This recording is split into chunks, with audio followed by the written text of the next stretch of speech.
bahwa saya sampai hari ini karena saya berjuang.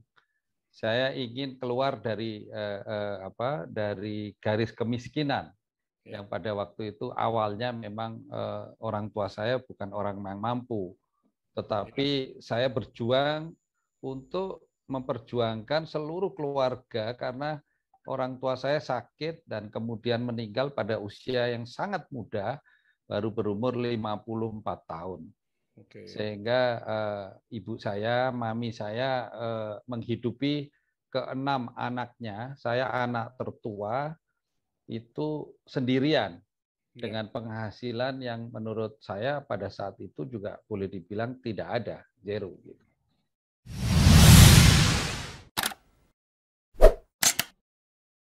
Semangat pagi Sobat Sukses, pada hari yang luar biasa ini saya bersyukur sekali dan berterima kasih kepada Bapak Gandhi Sulistianto Suherman ya, yang telah berkenan meluangkan waktunya untuk podcast bersama saya. Ini selamat sore nih Pak Gandhi Sulistianto Suherman yang luar biasa. Selamat sore Pak Hermanto. Saya senang langsung sekali. panggil Pak Sulis saja ya Pak. Bapak ya, ini keren bekennya kan ngomongnya Pak Sulis. Iya, panggilan saya Sulis. Iya. Tapi panggilan internasional nanti Gandhi supaya gampang diingat. Wah, kalau keren. Gandhi kan tokoh besar, jadi iya. kebetulan Bapak juga. marga saya memang marga dari marga Gan. Ngambil papa saya dulu ngambil ke pengagum Gandhi, jadi disebutnya Gandhi. Oh, oke. Nah, ini kalau saya berarti saya panggilnya Pak Gandhi atau Pak Sulis ini baiknya? Sulis saja. Pak Sulis ya. Pak Sulis, saya ini tahu Bapak ini berasal dari kota Pekalongan ya. Saya kelahiran saja, saya numpang lahir Pekalongan dan sekolah SMA saja di Pekalongan, tetapi selebihnya saya besar di kota, bukan di kota, di daerah kota kecamatan malah, di Kabupaten Kendal. Ya, namanya Sukorejo. Makanya Pak, ini yang bisa memberi inspirasi ke banyak milenial ya, generasi Z. Pak Sulis ini berasal dari Pekalongan, bahkan kota kecil Sukorejo itu bisa berkiprah di dunia bisnis, menjadi CEO perusahaan besar. Nah, ini tentu kan ceritanya ini sangat menarik sekali ya Pak ya, bagi para milenial ya. Karena kebanyakan orang-orang itu mempunyai paradigma kalau dari daerah itu susah untuk bisa bersaing, terutama di kota-kota besar sebesar Jakarta gitu. Tapi Bapak sudah membuktikan. Bahkan kiprah Bapak terus berlanjut yang nanti akan kita diskusikan bersama ya Pak ya. Jadi dulu awalnya Bapak juga menjadi tukang antar spare part kendaraan, bahkan Bapak menyetir mobil box ya Pak ya. Ini cerita lama Pak, kenangan masa lalu Pak. Oke. Kalau orang bilang hebat, saya hebat dan lain sebagainya itu, menurut saya tidak merasa hebat karena ada yang jauh lebih hebat seperti Pak Hermanto kan gitu. Tetapi di dalam hidup itu kan harus berjuang. Bahwa saya sampai hari ini karena saya berjuang. Saya ingin keluar dari garis kemiskinan yang pada waktu itu awalnya memang orang tua saya bukan orang yang mampu, tetapi saya berjuang untuk memperjuangkan seluruh keluarga karena orang tua saya sakit dan kemudian meninggal pada usia yang sangat muda, baru berumur 54 tahun. Sehingga ibu saya, mami saya menghidupi keenam anaknya, saya anak tertua, itu sendirian dengan penghasilan yang menurut saya pada saat itu juga boleh dibilang tidak ada, zero gitu. Nah, untuk bisa survive seperti itu, saya harus didasari untuk memutus mata rantai kemiskinan harus pendidikan. Jadi mati-matian saya berusaha sekolah, ya walaupun apapun sekolah yang di depan mata kita, yang penting kita sekolah dulu tambah pengetahuan untuk bisa bekerja, kan begitu. Iya, Karena Pak. cita-cita kan selalu orang ingin bekerja pada waktu itu, bukan Ya, karena memang tidak ada ini ada salah satu ini juga yang nanti mungkin panjang lebar tentang jiwa entrepreneurship. ya, Jiwa entrepreneurship itu di generasi pada saat saya dulu amat sangat kurang dan ya, tidak ditumbuhkan. Orang sekolah itu tujuannya untuk bisa bekerja. Pada waktu itu yang menjadi ranking tertinggi kalau bisa menjadi pegawai negeri, ya kan? Kemudian pegawai BUMN, lalu baru pegawai swasta. Ya ya, kan? Itu ranking pada saat saya ya, zaman saya dulu tahun 70-an pada saat mencari kerja itu. Nah, ya, ya, itu perjuangan saja, Pak. Dan itu mengalir. Begitu ya, selesai, saya ke Jakarta tanpa modal apapun, dengan susah payah datang melamar ke sana kemari, sempat diterima juga di BUMN, tetapi karena pertimbangan ternyata BUMN itu jauh sekali di Kalimantan dan kita masih punya pacar waktu itu di Jawa, takut ditinggalin kan gitu kan. Jadi ya, akhirnya tangan Tuhan membawa lebih baik kerja di Jakarta. Walaupun di Jakarta kita mungkin memulai dengan jabatan ataupun dengan pekerjaan seadanya karena memang pada saat itu saya belum menyelesaikan sekolah sarjana saya gitu. ya. Nah, jadi saya Jadi, memulai karir itu pada pendidikan saya masih D3 pada waktu itu. ya, permesinan ya Pak ya, sehingga Bapak Ya. memulainya bekerja di Astra ya Pak ya, selama 10 tahun Pak. Ya, saya di Astra Internasional pada waktu itu sebenarnya lucu, banyak cerita lucu lah yang di sana yang menyebabkan semangat hidup saya untuk bisa meraih prestasi lebih tinggi dengan cerita-cerita awal pada saat melamar pekerjaan itu. Iya, iya, Nah, pada saat itu saya bersaing dengan banyak orang dan saya tahu secara umum Astra waktu itu mensyaratkan untuk menjadi karyawannya harus minimal yang jabatan yang saya tuju itu minimal S1. iya, Tetapi karena saya ada koneksi, om saya teman salah satu direksi di pabrik, salah satu pabrik Astra, dia merekomendasikan saya. Namun direksi itu juga punya satu memegang teguh peraturan bahwa untuk jabatan supervisor itu diperlukan minimal harus S1. Sementara saya belum lulus S1. iya, Namun atas koneksi tadi akhirnya saya diterima tapi tidak bisa sebagai supervisor. Saya diterima yaitu tadi mulainya dengan mengangkut spare part dari pabrik dibawa ke truk di depan gitu kan dari pabrik belakang. Tapi pada saat jabatan itu diberikan, saya awalnya cukup pede karena pada saat wawancara saya ditanya oleh pewawancara, apakah Anda punya surat izin mengemudi?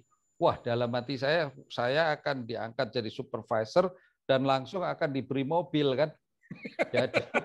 Jadi saya sudah mengatakan dengan sangat pede, saya punya, padahal saya belum punya SIM itu. Bagaimana sih, wong saya nyetir aja belum pernah kan gitu. Tapi saya bilang, iya, saya nyatakan karena saya pede dan saya akan banggakan kepada orang tua saya bahwa saya akan diterima kerja, saya bilang ada. Nah, di situ begitu saya akan bilang merasakan dikasih mobil, begitu selesai wawancara, saya sudah cerita kepada semua tante, om saya yang saya numpang hidup di Jakarta bahwa saya akan diberi mobil nih rupanya dalam karir pertama saya ini. Ini rekor nih kalau kita bisa dapat mobil kan. Kalau iya, gitu saya harus cari SIM. Padahal waktu itu buat SIM itu sulitnya bukan main. Susah sekali. Tahun-tahun saya itu kan tahun 80 awal itu. iya, Buat SIM itu waduh. Nah, saya harus pulang ke kampung, harus sesuai SIM itu harus diurus sesuai KTP. Kemudian tidak bisa langsung jadi, nunggunya lama dan harus biayanya cukup besar gitu. Jadi minjem uang kanan kiri untuk dapetin SIM gitu. Karena saking senengnya akan dapat mobil kan gitu. Iya. Nah, tepat 1 November 1982 saya masuk di Astra. Saya langsung ditempatkan, dikasih pakaian, tugas dan lain sebagainya. Sudah mulai curiga nih kok pakaiannya pakaian wearpack. Wearpack tahu kan? Tahu. Wearpack itu Iya. pakaian apa namanya mekanik. Mekanis gitu ya. Aduh, sudah mulai curiga ini.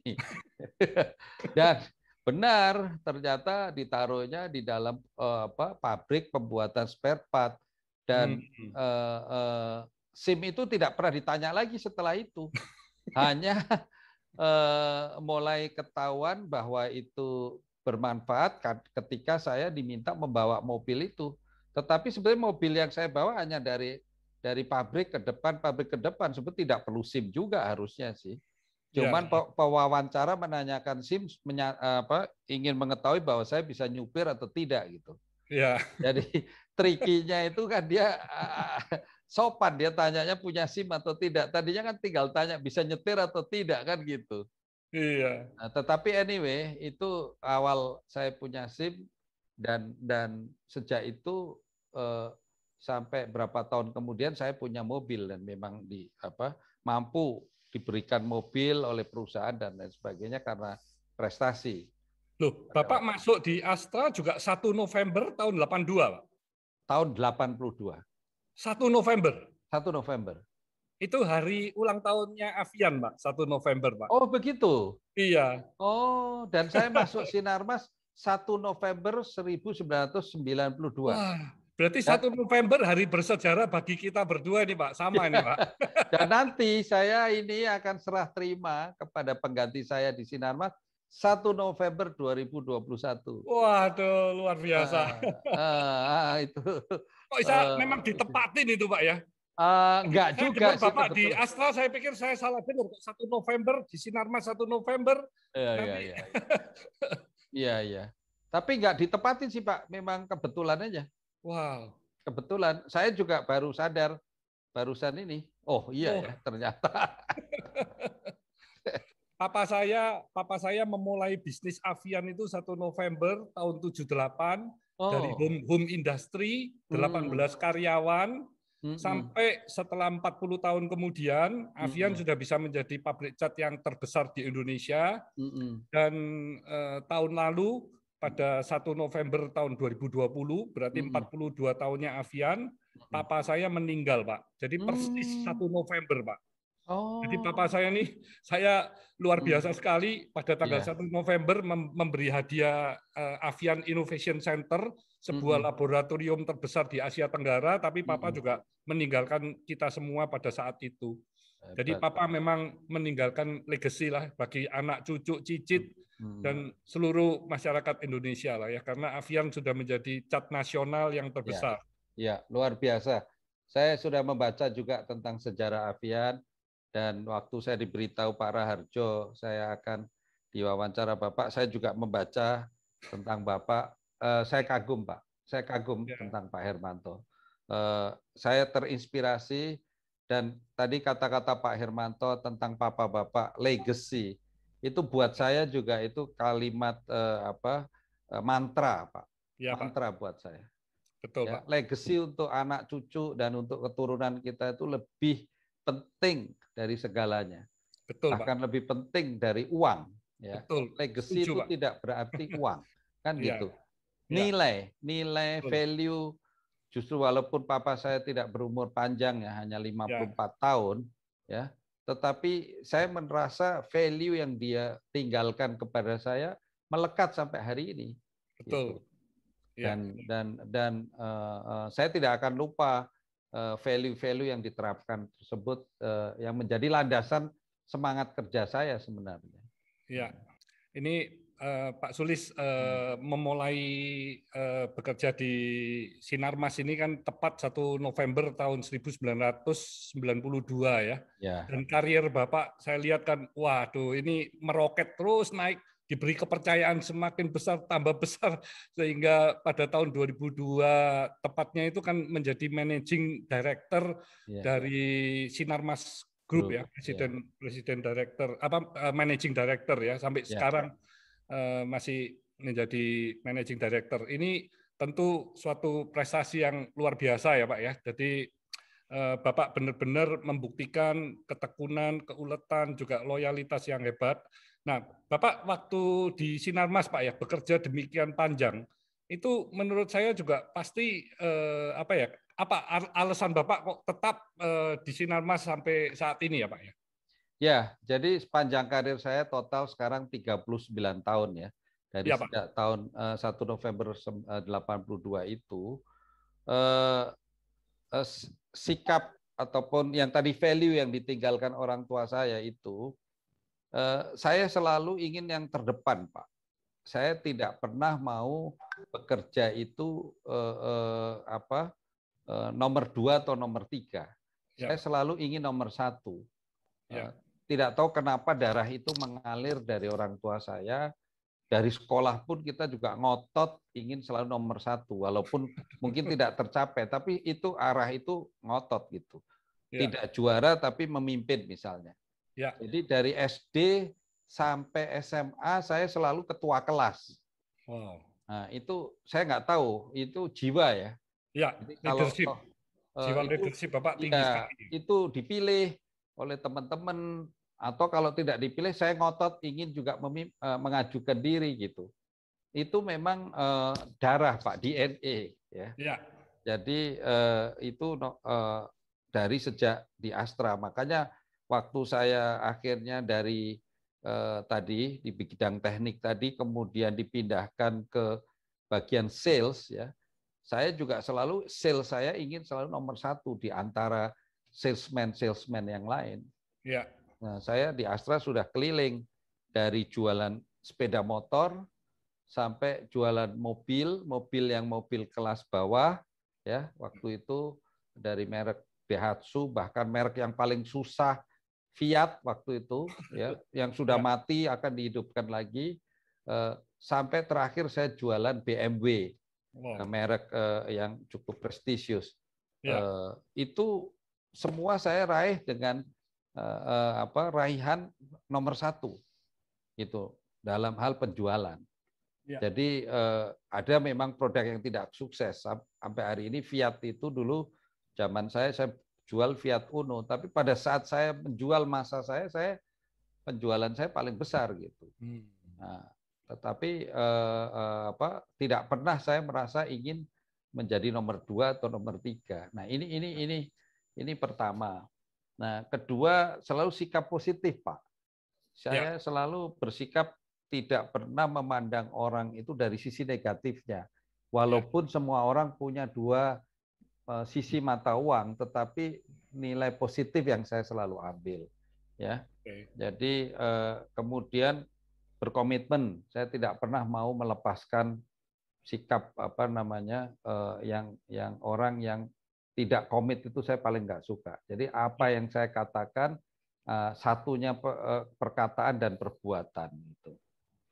Kemudian melakukan perbaikan terus yang berkelanjutan. Jadi tidak cuma melakukan sesuatu yang sudah dianggap baik, sudah nomor 1, merasa senang, tetapi terus diperbaiki secara terus-menerus.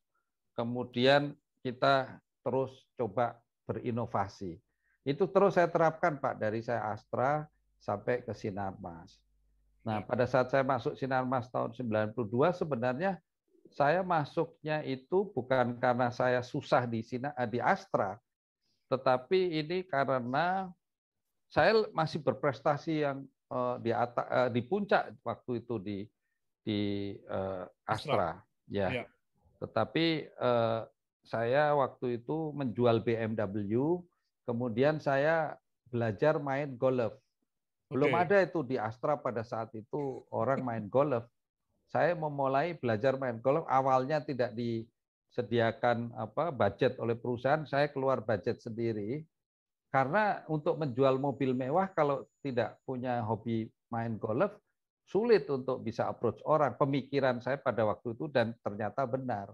Karena saya bisa menjual jadi beberapa top salesman dan diangkat menjadi marketing manager, kemudian juga udah sampai senior manager.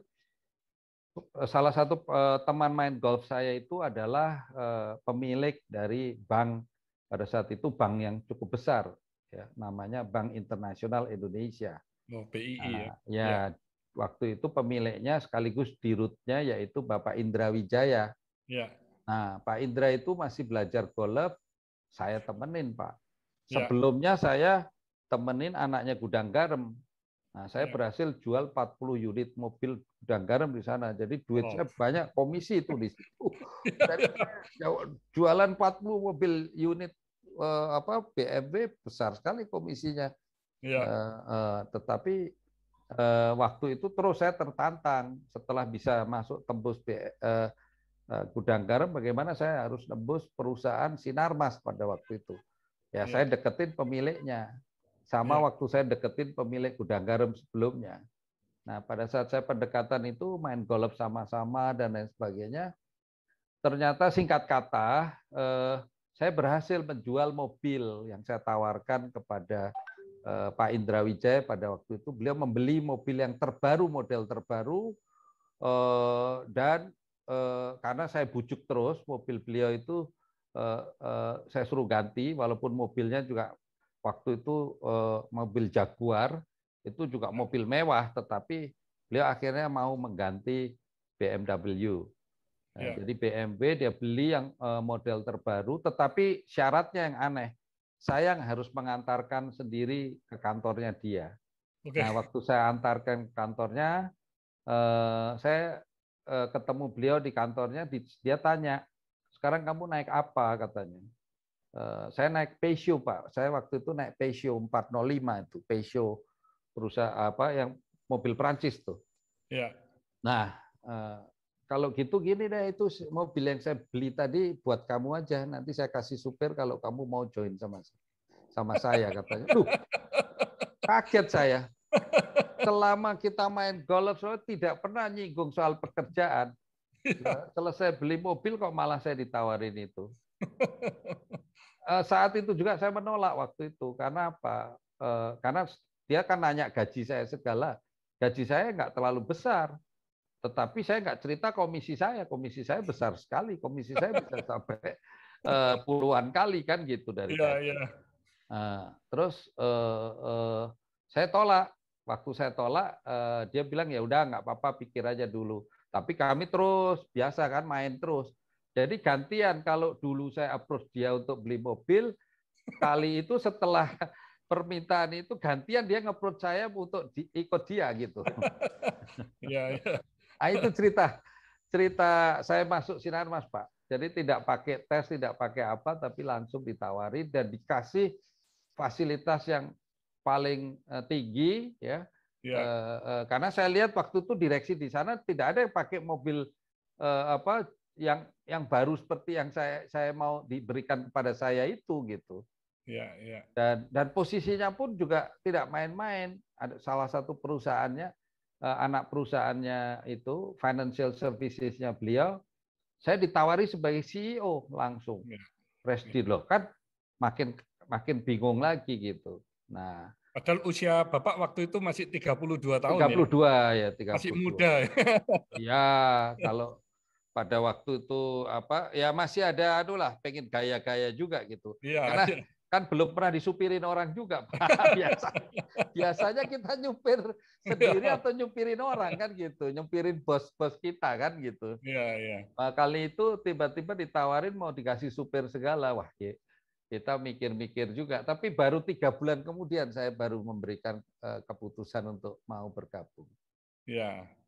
Setelah 3 bulan saya pikir, saya ngobrol sama istri, lalu kebetulan Asta sedang dalam masalah cukup kritis pada waktu itu dari pemiliknya. Kan saya juga sikap saya itu kan loyal kepada orang, Pak. Jadi loyalitas saya itu yang mendasari sebetulnya waktu itu saya tidak mau pindah dari satu perusahaan sebenarnya. Nah, itu tetapi karena ternyata keluarga Suryajaya akhirnya lepas sebagai pemilik Astra dan pemilik yang baru tidak jelas siapa, loyalitas saya luntur, Pak. terhadap perusahaan itu. Kebetulan ini ada tawaran menggiurkan, jadi saya pikir saya ambil kesempatan itu. Ya. Begitu. Dan Bapak juga luar biasa sekali ya. Jadi selama Bapak bekerja, Bapak juga terus meneruskan ini Pak ya, pendidikan Bapak ya. Jadi Bapak belajar terus di university yang top di dunia termasuk di Harvard ya Pak ya. Ya, kalau itu kesempatan itu diberikan oleh perusahaan. Jadi setelah saya selesai, saya D3 itu saya sempat melanjutkan S1. Kemudian setelah itu selama bekerja praktis, saya kan banyak pekerjaan yang ilmunya saya belum tahu sama sekali. Seperti contohnya saya di life insurance gitu kan. Ya. Life insurance itu apapun saya nggak ngerti pada waktu itu. Nah, kebetulan Pak Indra menawarkan saya, ya yuk sekolah aja kalau nggak ngerti gitu. Sekolah di partnernya pada waktu itu, partnernya itu Ayala, Filipina. Nah, saya bilang kalau saya cuma sekolah di Ayalanya saja itu namanya on the job training. Saya bilang gitu, saya nggak mau. Saya maunya sekalian saya mau ambil pendidikan di AIM waktu itu, Asian Management yang di Filipina itu Pak ya? Asian Institute of Management. Ya. Itu saya rasa itu pendidikan yang terbaik di Asia juga itu. Ya, betul. Nah, saya ambil di sana pada saat saya sekaligus juga on the job training di Ayala. Ya, kemudian setelah itu saya dapat kesempatan yang beberapa course lagi, termasuk yang terakhir tahun 2019 saya diberi kesempatan untuk mengikuti top management programnya Harvard Business School. Ya, jadi untuk summer course saya ambil cukup bagus sekali. Menurut saya itu pengalaman yang luar biasa. Jadi sudah tua tapi dapat kesempatan jadi mahasiswa lagi. Nah, itu juga ada ceritanya di Harvard itu sebenarnya. Ceritanya itu saya sebenarnya ingin keluar dari Sinarmas pada waktu itu. Kenapa ingin keluar? Karena saya ingin mendapatkan pendidikan di Harvard juga, karena tiba-tiba ada orang kirim email ke saya menawarkan beasiswa. Nah, itu dari Lee Kuan Yew Foundation. Lee Kuan Yew Foundation entah dari mana tahu email saya dan memberikan tawaran. Ya, kemudian itu pendidikan namanya pendidikan public administration. Ya, di salah satu sekolah public administration di Harvard itu. Ya. Ya, banyak orang yang lulusan di sana dari Indonesia, termasuk Agus Yudhoyono itu. Oh, Pak ya. Agus. Ya. Jadi waktu saya coba-coba apply, itu kan diinterview oleh Profesor Kishore Mahbubani. Kishore Mahbubani itu profesor ya dari Lee Kuan Yew. Itu dia pengurus yayasan Lee Kuan Yew University. Dan ternyata saya waktu itu dijanjikan untuk bisa diterima, tetapi beasiswanya tidak bisa diberikan. Hanya ini saja kesempatan pendidikannya. Nah, karena apa? Karena dianggap saya tidak qualified untuk menerima beasiswa, tetapi saya qualified untuk menerima pendidikannya gitu. Iya, betul. Ya, buat saya oke, saya tetap mau ambil. Tapi pada saat saya minta izin kepada bos saya mengatakan jangan terlalu lama gitu kan. Kalau ambil pendidikan itu harus pendidikan gelar itu kan minimal 1 tahun gitu kan. Nggak boleh. Tapi sebagai ganti gini deh, perusahaan yang kasih ganti untuk beasiswanya, tapi you ambil yang bisnis saja. Jadi di Harvard Business School-nya, bukan di Harvard Public School-nya, bukan Public Service School, bukan Public Administration School-nya gitu, tapi di Business School-nya. Jadi tetapi itu hanya 3,5 bulan kan gitu. Ya apa boleh buat, saya bilang oke lah, saya bilang toh terus akhirnya dibayarin perusahaan juga. Tapi syarat itu meminta setelah selesai saya minta harus balik lagi. Ya, saya bilang oke lah, yang penting saya dapat kesempatan sekolah, saya bilang gitu. Nah, itu ceritanya begitu. Jadi luar biasa ya, Bapak ini masih terus udah pengalaman demikian hebat ya, masih mau belajar ya. karena Ini belajar itu continuous improvement, Pak, harus terus ya. di-update. Saya tahu waktu saya di Amerika itu kan mengenal banyak sekali CEO dan CFO dari perusahaan-perusahaan raksasa dunia kan. Ya.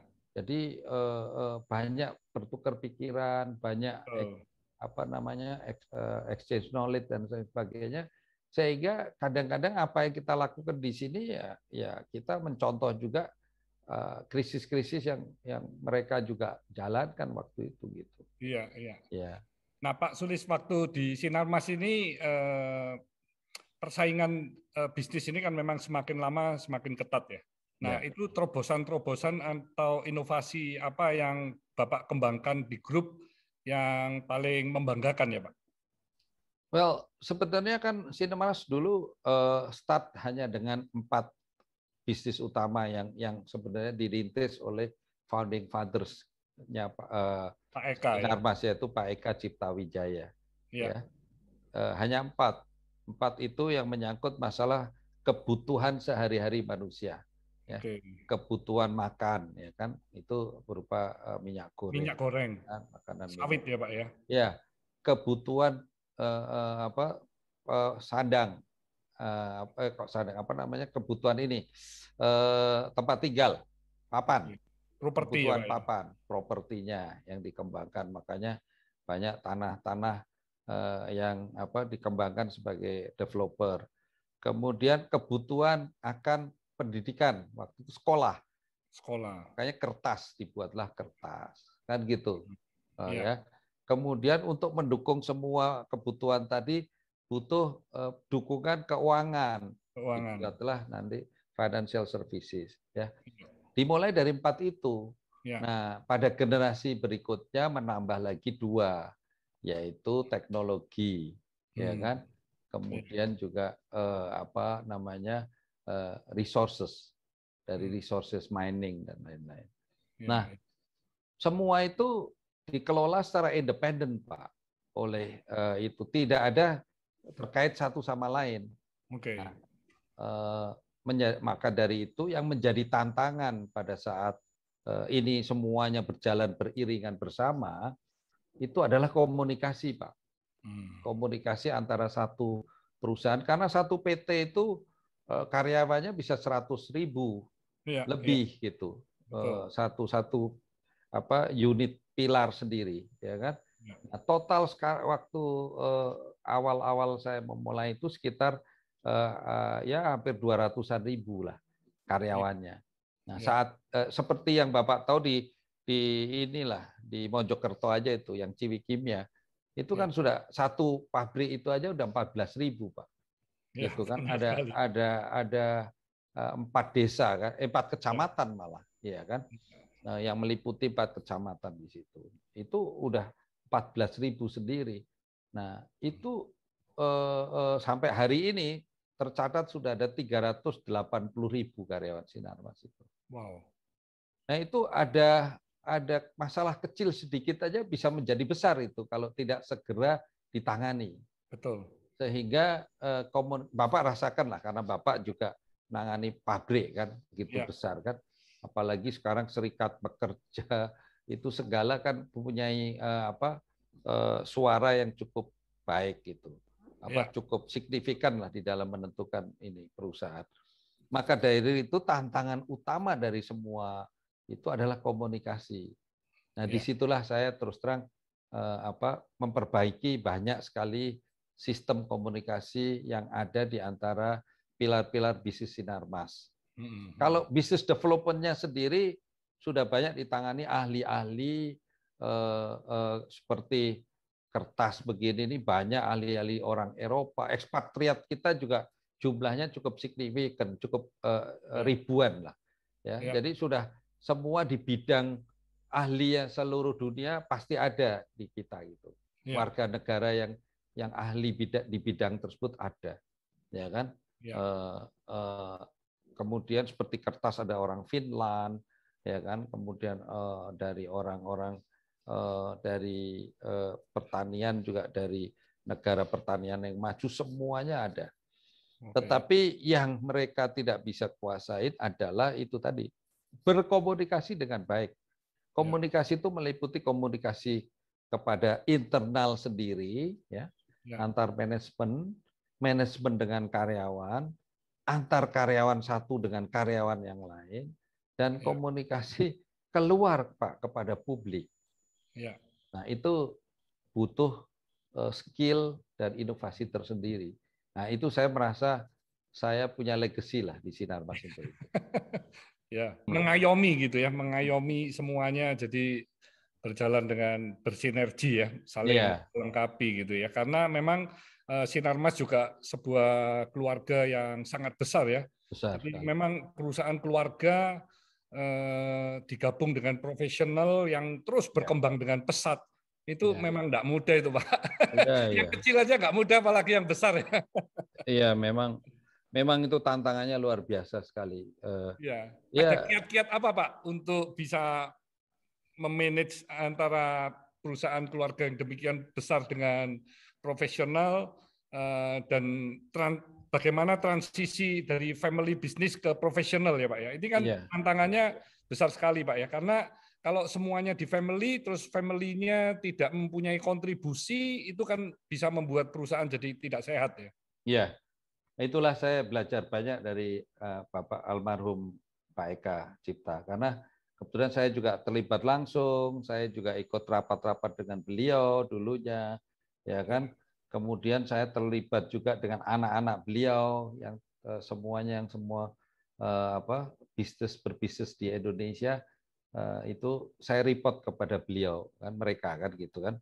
Nah, empat anaknya yang ada di Indonesia ini.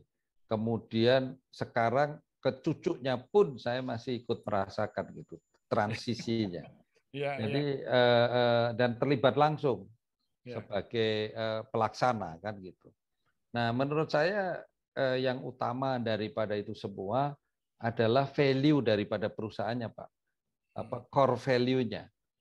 Pak Eka mempunyai 6 core value, Pak. Yang tadi sebagian sudah saya sebutkan sebenarnya.